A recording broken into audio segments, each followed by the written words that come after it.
Baik, Assalamualaikum warahmatullahi wabarakatuh. Di sini kami dari kelompok 1 kelas Jumatek akan mempresentasikan hasil kerja proyek PA kami dalam studi dependen AI for Jobs. Sebelumnya di sini kami mengangkat tema yaitu generate gambar kartun. Boleh di next, Kak?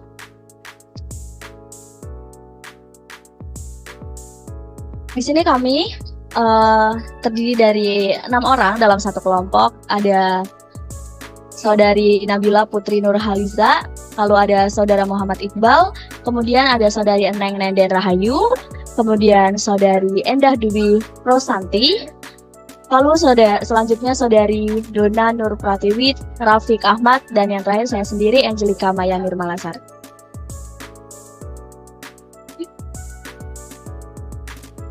Baik, untuk selanjutnya, untuk latar belakang akan dijelaskan oleh teman saya yaitu Kak Indah.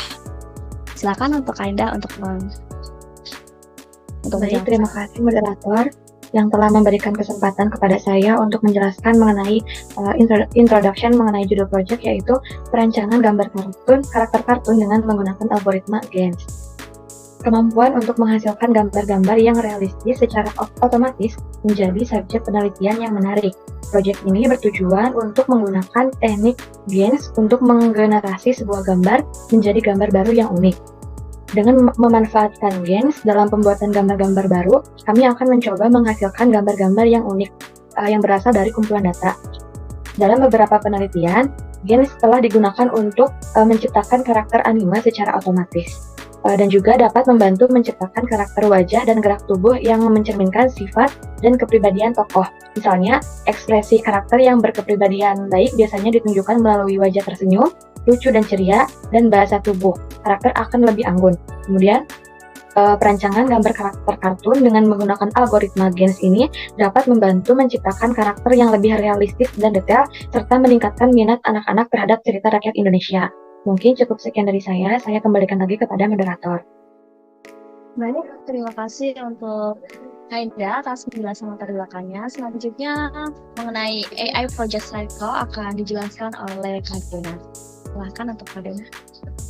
Baik, di sini saya akan menyebutkan mengenai alur dari AI project, yaitu yang pertama dilakukannya problem solving, dilanjutkan dengan data acquisition, lalu adanya data exploration, dan lalu tahap selanjutnya yaitu modeling.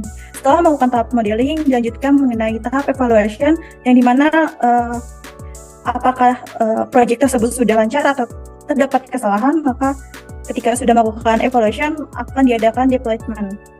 Boleh next. Di sini ada problem solving-nya, yaitu pada tahapan problem solving, kemampuan untuk menghasilkan suatu gambar yang realistis secara otomatis menjadi subjek penelitian yang sangat menarik. Dan di sini kami memiliki tujuan untuk menggunakan teknik untuk mengembangkan gambar karakteristik kartun yang termasuk yang dimana kita mengambil karakter Disney dengan kualitas tinggi. Acquisition itu merupakan suatu proses atau tahapan dalam proses pengumpulan data yang dimana diperlukan untuk membuat project AI. Dalam data ini akan diolah dan juga dianalisis mengenai suatu masalah yang ingin dipecahkan atau ingin diselesaikan. Penulis dapat mendapatkan dataset tersebut melalui website Megan dari GitHub.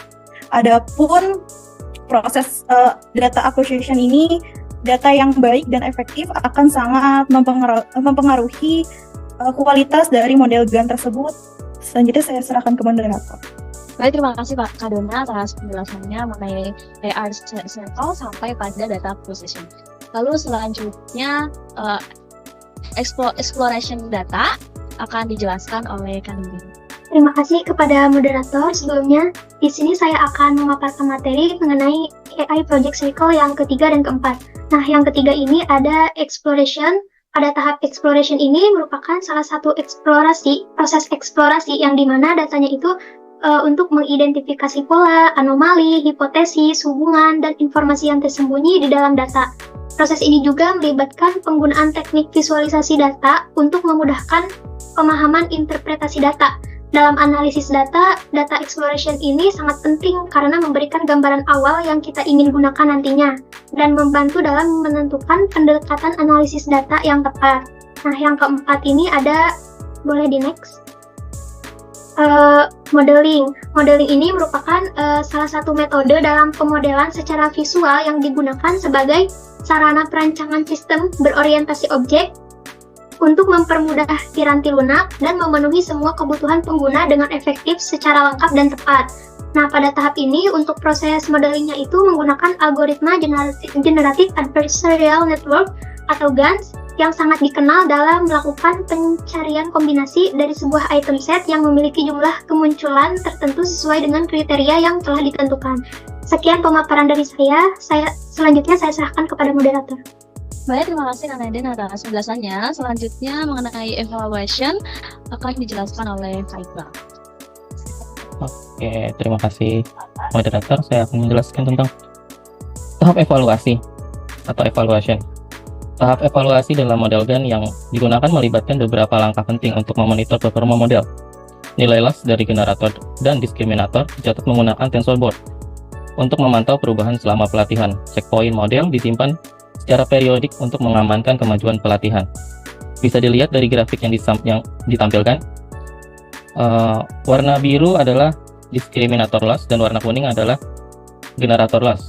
Dalam studi kasus yang kami lakukan, walaupun diskriminator loss ini sempat turun drastis di awal, tapi dia bisa mengimbangi generator loss untuk meningkatkan performanya, sehingga bisa mendapatkan hasil yang cukup baik.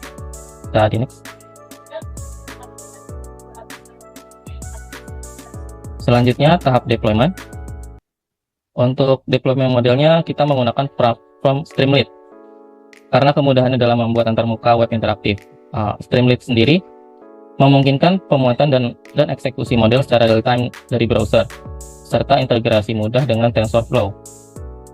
Ini membuat deployment lebih cepat, efisien, dan user friendly, memungkinkan pengguna berinteraksi dengan model tanpa memerlukan pengetahuan teknis mendalam. Bisa dilihat di link di sini tentang proyek kami.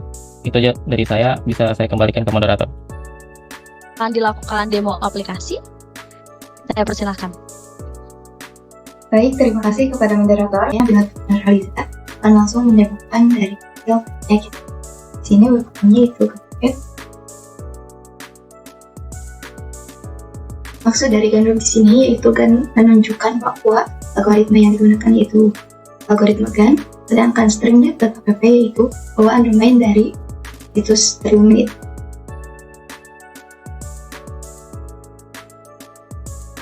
Web yang kami buat ini memang cukup sederhana.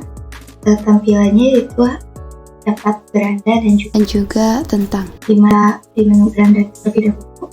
Di sini ada sedikit penjelasan mengenai algoritma GAN itu sendiri. Kemudian di sini juga dilengkapi dengan kode untuk proyek ini. Kita buka terlebih dahulu webnya. Di sini juga disediakan data yang digunakan dalam pembangunan model ini. Langsung kita coba. Untuk mencobanya kita file atau pada box di sini.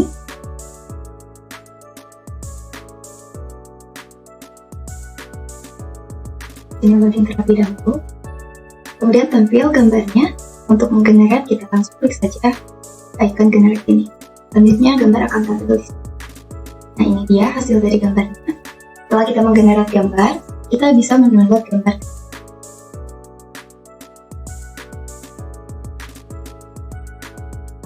Ini dia hasil dari generate.